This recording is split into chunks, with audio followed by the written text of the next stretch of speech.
Is it live? Okay, so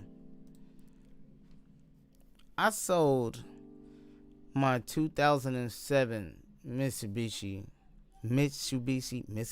however you say it. I sold my 2007 Mitsubishi, or however everybody pronounces it. I sold my I'm repeating myself because I can't believe I even did it. I mean, it's not really a big deal. A lot of people look at it like, oh my God, he sold it. It's a drop top. You know, a lot of people stuck on the fact that it was a drop top and stuff, but I don't get caught up on all that. It's not really a big deal to me that it was a drop top. I didn't really care that it was a drop top. I didn't like the drop top that much. I didn't like to take the top off because the damn sun was always burning my scalp up and drying my face out, and just, it was a lot to deal with. This is the first drop top that I've ever had. This is the first convertible, car that I've ever owned. And I gotta say that it was very interesting. It was very different than owning, any other car that I've owned. I've owned a lot of cars throughout the years. And I gotta say that it was like one of the, it was just really different.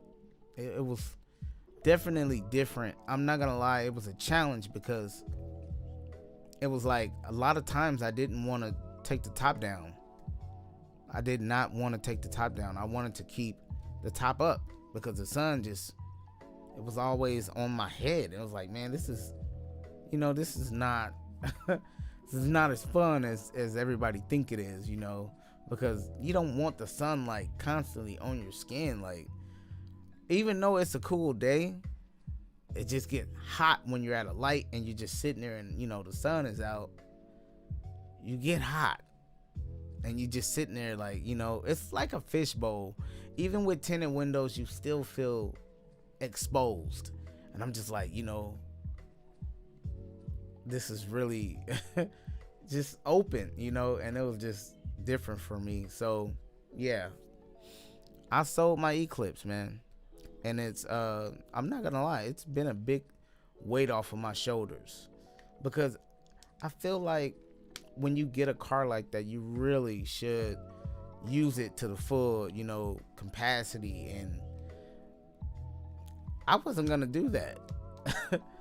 I wasn't gonna do it, man. I feel like also, if you don't drop that top every now and then, it gets sticky, and when the top comes off, you can hear it like unlatch from the car. Like, picture putting tape on a table and ripping it off. That's what it would sound like when you would drop the top after a while. Like, if you ain't dropped it in like a month or two, it would sound like you're ripping tape off a table. And I'm just like, well, okay. I mean, I don't really know how to explain it, but it's just very different, when you have a convertible and you actually taking the top off all the time. I'm not gonna lie, it gave me a lot of anxiety. It gave me a lot of anxiety, man. And yeah, because I always thought about, man, if this top break, what if it stops mid, drop? What if it stops mid drop? That would freak me out. I would freak out. I would be scared. I'll be thinking of rain and just imagine, going to drop that top and it stops. Because there's people I've looked on YouTube, and some people had trouble dropping their top. Like, it would stop in the middle of the drop, and I'm like, what if that happened to me and it was to start raining? What am I gonna do? Where am I gonna put this damn car? How am I gonna save it?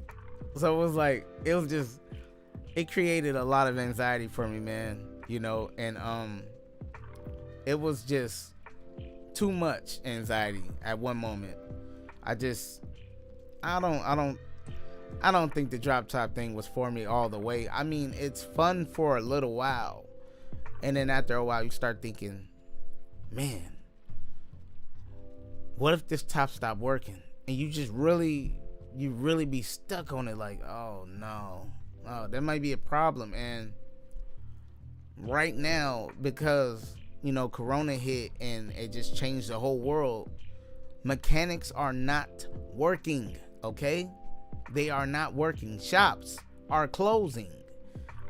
Places that fix these convertible cars, they're not working anymore.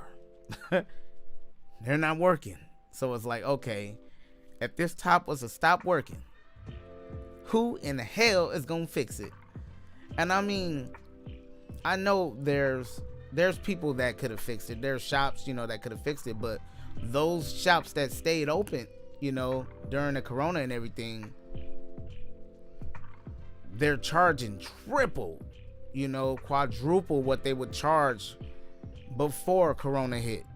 They're charging hell of extra, and it's like, okay, I don't think that this is gonna work. I mean, like, it's not a big problem, but it was just anxiety. What if this damn top stopped working? And plus, I feel like the person that I sold the car to was like more excited about it than I ever was. It was like, man, oh, it's a convertible. And I mean, when I first bought the car, I did feel like, excited. It was like, oh man, it's convertible. And that feeling wears out after a while. It gets old. It's like, okay, it's convertible. Okay, what do we do? It's a convertible. That's it. It's really like, it's a lot different than other cars, but they're all the same. It's just another car. A lot of people was like saying, like, don't sell it because just don't sell it. It's a good car. It's a drop top. That's all it's a convertible. That's the only part that they was stuck on. And it's like, man, I got my eyes on other things, man. And I'm not trying to be, I don't want to be hung up on one car because it's a convertible, like other people. Everybody is so caught up on the fact that it's a drop top. And that's all, that's all they would say. It's convertible. And I'm like, okay, look, this is getting old, man. It's getting old. You can drop the top. Whoop-de-dee, like, it just gets old after a while. I mean, I'm not gonna lie, that car had some power. It had some power. I raced it not too long ago. Some little, I forgot what kind of car it was. I think it was a Toyota Camry. A Toyota Camry pulled up on the side of me, and the dude started revving his engine at me, And when I'm in when I'm in the Eclipse, cars, they pull up beside of me and they just want to race all of a sudden. And it's not even really like a race car, like sporty. It's an okay car. It has okay power, but I'm not gonna lie, the car is heavy. It's very heavy. It's not like, one of them light cars that's like, a lot of plastic on it. It's a heavy car. Hey, okay, later. I'm streaming, man. Yeah. Can you go sit down real quick? I'm trying to finish up this talk.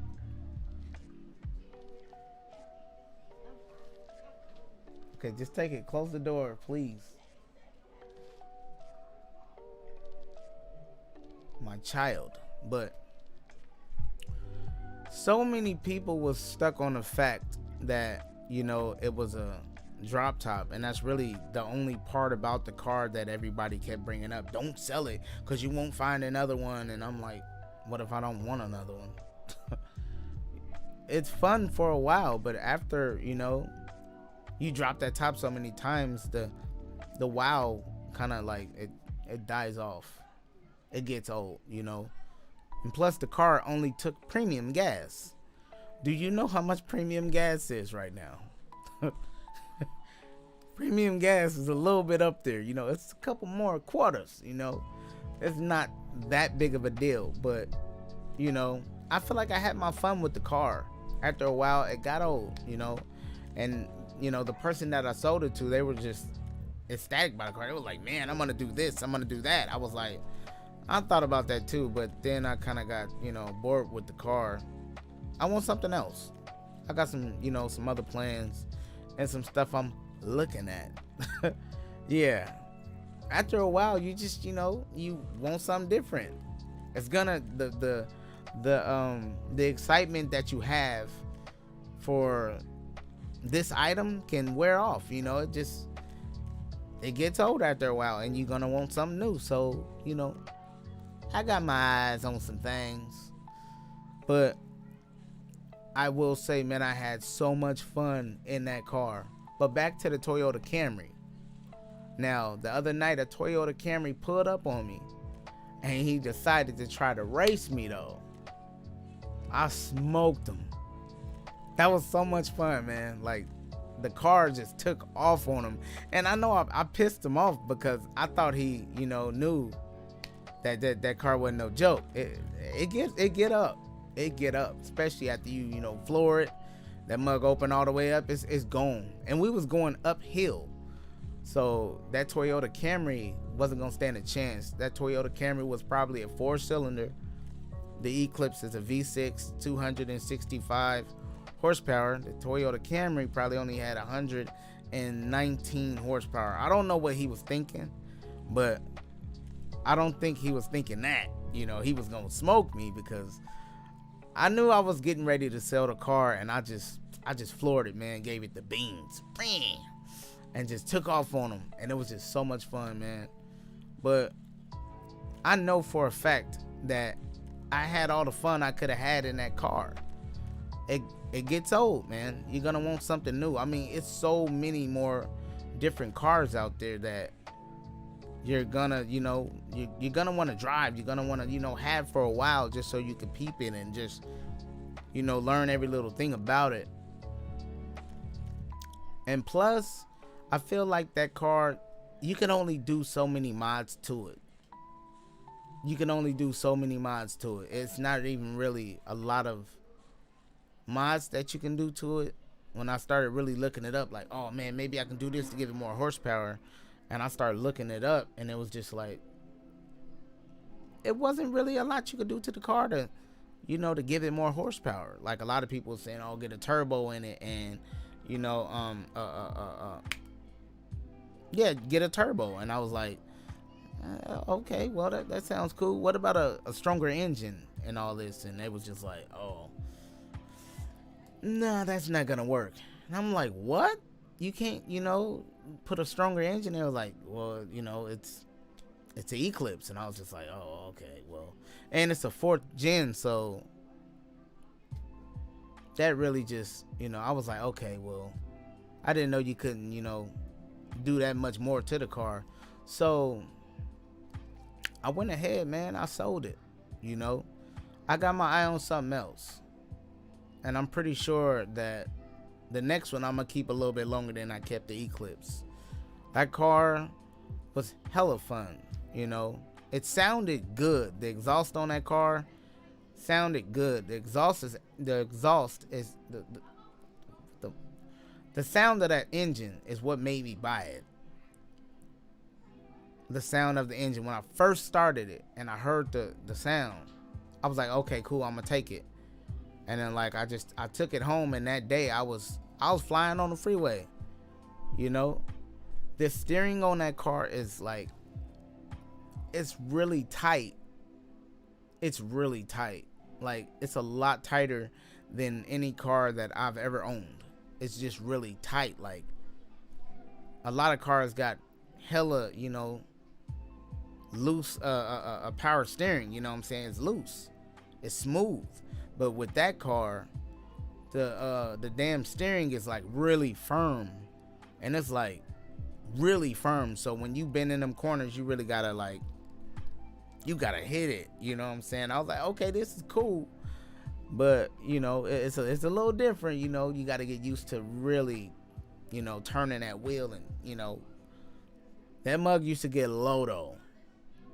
It used to get low, man. It had the racing pedals, so the pedal felt real good. The resistance was awesome. The brakes is good.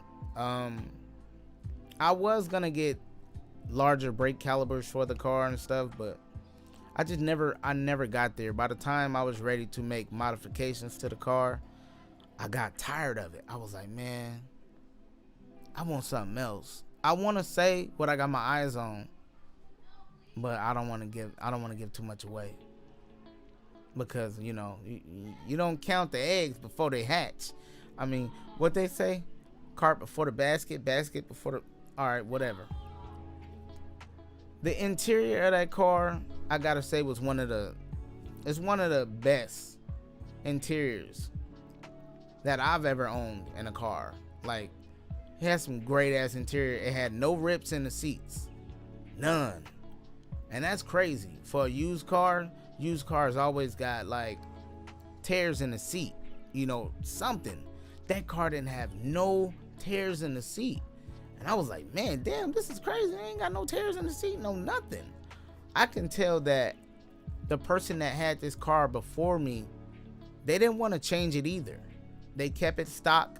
They left everything factory, and that was one of the other reasons that I bought the car, because nobody put aftermarket parts on it.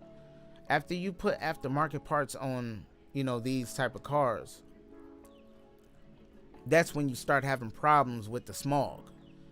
If you don't get it dead right, you will have trouble later on down the line smogging. You will get a few check engine lights. My thing with this car was, after a while, I started doing a lot more research, and I was like, I'm not gonna mess with this car too much. I'm gonna leave it stock, because I'm hearing some stories, about after they done changed the exhaust and everything, it just messed up the smog, and they had a lot of trouble getting it smogged. They had to put the factory parts back on to get it smogged, and then take them back off, and then put them back on when it came smog time. And I'm like, I do not like this. I'm not about to be taking off my aftermarket parts, putting them back on, to do the smog and to deal with that. I was just like, man, look, I had made up my mind already. I was like, I'm gonna just leave this car stock, because I know I might mess around and want to sell it, and I'm like, bump it. I'm gonna just leave it stock, man. The car sounded good. It ran like a champ. It was fast, it was okay. It wasn't fast. It was okay. But that car is a great car. And I think I'm gonna miss the car a little bit more than I'm leading on, It was a good car, but I got a lot of other cars that I want to try. I really got my eyes on something, man. And I'm like, I might pull the trigger on it, and I might just go for it, because life is short, man. With this corona thing, it just showed me that, man, your life could be over just like that. So experience, man. Life is about experience and just getting to do things, just try everything, and just get out there and try everything, man. Because if you don't, you're gonna be missing out on a lot. And my thing about life is, I just want to try and do as much as I can, Damn, I done forgot what I was talking about. Nah, I was talking about life. But I got my eyes on a few different cars, man, and I know I'm gonna enjoy those. These next ones, I might make some changes to the car. I might make some changes. But with the Eclipse, after a while, I figured I didn't want to do nothing to it, because I knew I was gonna want to sell it, one of these days. So I didn't want to have like thousands into the car and then turn around and be like, okay, I want to sell it, and then when I try to sell it, I'm not getting my return. I'm not getting a return on my investment, because every car got a ceiling. Every car got a ceiling. So if you buy this car for, say you buy this car for $5,000, and you put about $10,000 into the car, and you can't find, somebody that's willing to pay you, or a company that's willing to pay you for the money that you put into the car. If you can't find a company that's willing to pay you what you put in that car, you're gonna lose. If you think about, if you try to sell the car, either way you're gonna lose. So I was like, man, I think I'm gonna just sell it before I get too into it. I don't like putting my all in something and I know I'm not gonna keep it.